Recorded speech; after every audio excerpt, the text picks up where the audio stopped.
Hello and welcome into the JAXUSL Report along with Mauricio Ruiz. I'm Cole Pepper, and boy do we have some great soccer to bring you today, including the conference finals in the USL Championship playoffs, the League One final in the USL, and the first of its kind event for the soccer community in Jacksonville. But let's first remind you to please subscribe to our YouTube channel here and now, and go to JAXUSL.com to put down your season ticket deposits. You can get them for both the pro men's and women's teams will be coming to play in the USL Championship and the USL Super League coming up here in just a short period of time.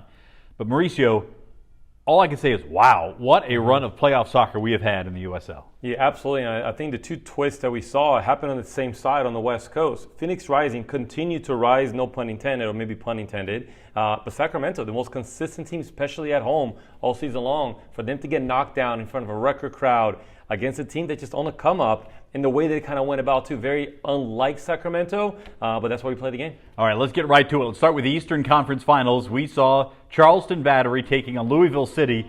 This is a team in Louisville City that has a championship pedigree. Charleston had been a while since they'd been this deep in the playoffs. Let's get right to it. Eastern Conference Finals, and didn't take long. 5 minutes in, Arturo Rodriguez with a free kick to give Charleston the 1-0 lead. It wasn't until the 57th minute, a Louisville penalty. They didn't like the call, but it looked fair. And Augustine Williams converted on the PK to make it 2-0 Charleston. Now, 90th minute, Louisville City a man down, 2 goals down until Kyle Adams gets on the end of this one.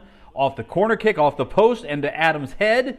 Puts it in to cut the lead to 2-1, but that was as close as Louisville City would get. Charleston wins 2-1 to earn a spot in the USL Championship Finals for the first time in 11 years. It was a wide-open Eastern Conference playoffs. There's no doubt about that. And Charleston playing the best at the end of the year. Yeah, they continue to just be who they are. I mean, very much a team with identity. They know who they are. But to start off the game, first 5 minutes with a free kick. I mean, beautiful free kick by Arturo. Just perfectly placed over the wall. Keeper has to make a decision whether he covers the wall side, he covers the open side. But there's a perfect distance where you can actually dip the ball with enough opportunity for the ball to actually dip down under the bar. That's exactly what Arturo did. Keeper knew where it was going. He was just hoping that the wall would do their job. But, I mean, you couldn't have picked out a better corner for that free kick. And so it is Charleston moving on to the USL Championship Final, and they will face Phoenix Rising, who took out Sacramento in Sacramento. Sacramento Republic going down. Sacramento actually got on the board first. Nick Ross with a through ball to Russell Cicerone, and in the 31st minute, it's 1-0 Sacramento. Then, in the 80th minute, off a set piece. This one goes as an own goal, but Phoenix Rising will take it 1-1 with 10 minutes of regulation time remaining. Now to stoppage time, still level at 1, off a long ball. Emil Quacio from well outside the box. What a strike, talk about clutch, and with that, Phoenix Rising, the 6th seed in the West, knocks off the top seed 2-1. The finals will be aired on ESPN2 on Sunday night in Charleston, 7 o'clock kickoff. Mauricio, both these teams missed out on the postseason last year. They're just the 3rd and 4th teams in USL Championship history to make the finals after missing the playoffs the year before. What's your pick? You have to go with the Battery. They're playing at home. Yeah. I don't think the Battery going into the weekend thought Sacramento will lose. They thought the Battery was going to be the last home game going into the Eastern Conference playoffs and finals. They got to host one more, which would be the finals. Phoenix Rising, I mean, they continue to surprise everybody. Sac Republic will be very disappointed that at home with the lead, with just a little bit over 10 minutes left, they get the equalizer. Phoenix gets the equalizer, but what a rocket! In the extra minute. I think, give them credit, but give them another 10 balls, same distance. That ball just kind of had all sorts of movement, which made it really difficult for the goalkeeper. Coming back this weekend in Charleston, coming across country, you got to give the Battery, you got to give the home team that's just flying. You got to give them the nod. Always tough to travel across country, much less west to east when you're losing time that way.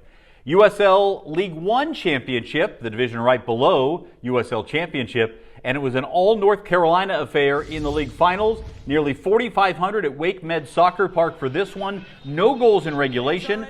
99th minute, Charlotte Independence, Hector Acosta with the goal to put Independence ahead 1-0. Then in the 111th minute, it goes as an own goal, but it levels things for North Carolina FC, which set up the penalty shootout.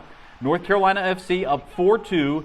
Luis Arriaga with the clincher, and North Carolina FC wins the League One championship. This was some very good soccer we saw in this all-Carolina matchup. Yeah, absolutely. And I think there's a lot of rivalry in there. So you can see a great crowd, 4,500 in attendance. But being two Carolina teams competing against each other, they know each other really well, not that far apart, of clubs. But just high-quality football. We're talking about the third league in U.S. soccer pyramid. But if you watch that game, that game could be placed in the quality of the players on that field. So just a great game. Going everyone that's unbiased, they love a bit of a PK shootout. So be able to go into the extra time, 2 goals in extra time, go into the PK. We don't love to see games be determined on a shootout, but for the fan that's neutral, it's just added bonus of an event. Great drama all the way around, and with the championship on the line as well. Well, also this past week, a first-of-its-kind event in Jacksonville, the High School Soccer Media Day. There'd never been one before for specifically high school soccer teams,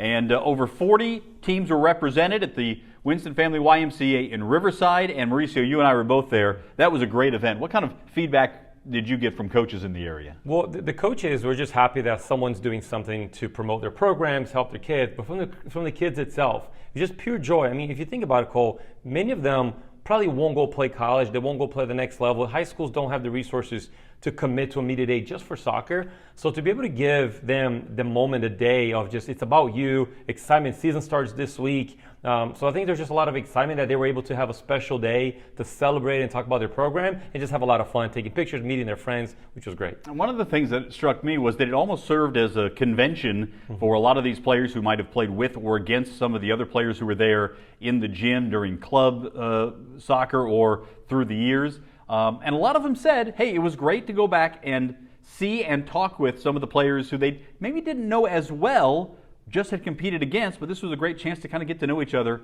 a little bit better. Here's what they had to say. It's really important because, this is, again, the first time we're having this. And so being able to kind of share the world of soccer and just have us able to have some recognition that we don't normally get. And so, having that for future generations for soccer is just really important, and getting the message out there about soccer and getting more support for it. It's really cool, honestly. I've never done anything like this, so it's cool to be a part of something like this. I honestly think this event is amazing because when I was their age, we didn't get to have this. And going to college and playing, this I think preps the kids for when they have to face media day and honestly just being able to talk to news reporters. And honestly, I think this is awesome in that it's preparing them, and it's also really cool for them to have this chance to be able to get their pictures done when they work so hard. So I wish we would have had this when I was younger, honestly, because it's really neat. I am thrilled to see that. As a longtime girls soccer coach, I think it's long overdue. We have 2 professional teams in Jacksonville, soon to be 3, and it's way overdue because the sport of soccer in Duval County and in the Northeast Florida area, look at the state championships we produced here. It's not like we don't produce. And as the programs continue to grow, especially on the north side, I think you're going to see more and more high schools get farther in the state playoffs.